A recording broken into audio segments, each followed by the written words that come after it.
In today's video, I'm going to teach you how to use the IF function in Google Sheets. Stop checking every cell manually. With a single formula, you can let Google Sheets make simple decisions for you. I've got a small sample set to demonstrate, which is especially useful for teachers grading their students. In column A, there's a list of students. In column B, you'll see their scores.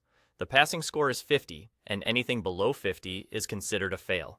We're going to use the IF function to label each student as pass or fail automatically. Click the first empty cell next to the first score, the one that lines up with B2. That's where we'll place our formula. Type an equals sign to start and enter exactly this. IF B2 50 pass fail. Press enter.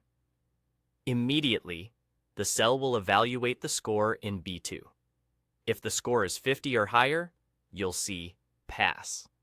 If it's less than 50, you'll see fail. Here's what the IF function is doing behind the scenes. It checks a condition.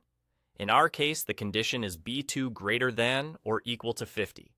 If that condition is true, it returns the first option you gave it, which is the word pass.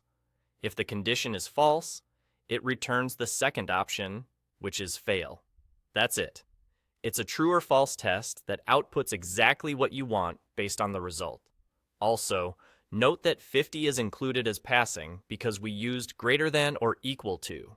Now let's apply it to the rest of the list. Select the cell with the formula. Look for the small square at the bottom right corner of the selection.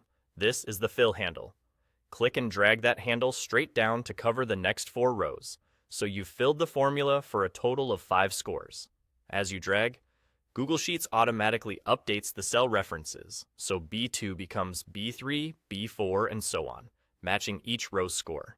Instantly, you've got a fully automated status for each student. A few quick tips to keep things smooth. Make sure the scores in column B are actual numbers, not text.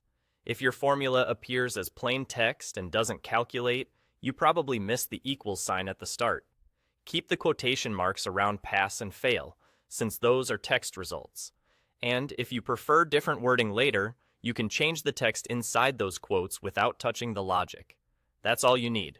With one IF formula and a quick drag, you've turned raw scores into clear pass and fail labels. No manual checking required.